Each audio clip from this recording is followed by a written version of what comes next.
जुलाई 25 तारिख दिन भुवनेश्वर मेट्रोर कंट्राक्ट बातिल हेबा परे अनेक आलोचना एवं समालोचना चली।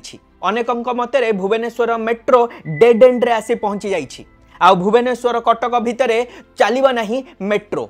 अनेक लोक भाभी जे थरे भुवनेश्वर एवं कटक भितर मेट्रो ट्रेन आरंभ हो गले तांको पई बहुत सुविधा होई जिवो।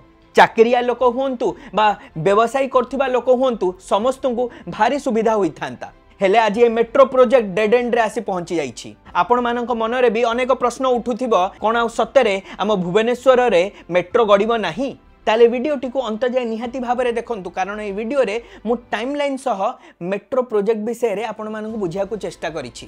को समय रे कोन घटना घटिथिला, को समय रे कोन निष्पत्ति निया जाइथिला, ए मेट्रो प्रोजेक्ट को नहीं मु ए वीडियो रे आपण मानक आगरे रखिछि। ताले चलंतु आरंभ करिबा आज रो ए वीडियोटी को metro project in dead end. Bhubaneswar metro project रो उत्पत्ति 2010 मसीह रे होइथिला। 2010 मसीह रे दिल्ली मेट्रो रेल कॉर्पोरेशन अर्थात डीएमआरसी द्वारा करा जाइथिबा फिजिबिलिटी स्टडी रु एहा आरंभ होइथिला। सेतेबेले भुवनेश्वर लोक संख्या कम थिबा देखि मेट्रो पई एही शहर को उपयुक्त नुहे बोली से माने मानि नैथिले।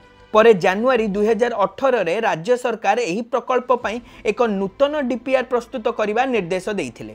एप्रिल 2023 रे भुवनेश्वर मेट्रो प्रकल्प सरकार को द्वारा ऑफिशियल भावे घोषणा करा जाइथिला, जहार प्रथम पर्याय 26 किलोमीटर व्यापी कॉरिडोर बिजू पट्टनायक विमान बंदर रु त्रिशूलिया जाए निष्पत्ति निया जाइथिला। 2023 मसीहा मे रु जुलाई मास भितर डीएमआरसी द्वारा डीपीआर कार्य, माटी परीक्षा कार्य एवं मार्ग संपर्कित कार्य आरंभ हो जाइथिला। अगस्त 2023 रे डीपीआर सरकार को दाखल होई 26 किलोमीटर मध्य 20 स्टेशन पई प्रस्ताव रखा जाइथिला।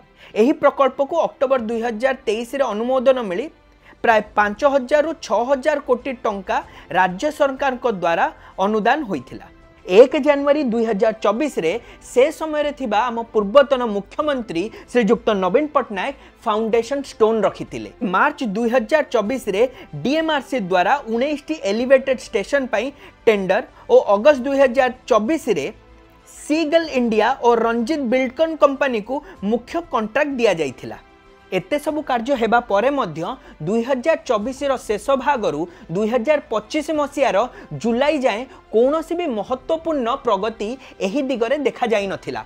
अर्थात 8 मास धरी काम स्थगित होई रहिथिला।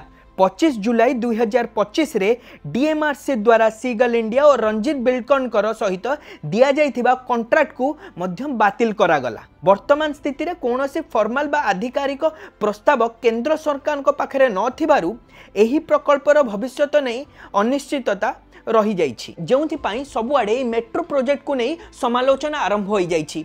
मीडिया रे लोक माने कथा हेउचंती, जनसाधारण ए विषय कथा हेउची, समस्त कथा हेउचंती जे जे मेट्रो प्रोजेक्ट को नै एते कथावार्ता चलीथिला, डिस्कशन चलीथिला, आज ताहा केमिति भाबरे डेड एंड रे आसी पहुंची जाइछि। ओडिशा राज्य सरकार को एहार उत्तर देबा को पड़िबो।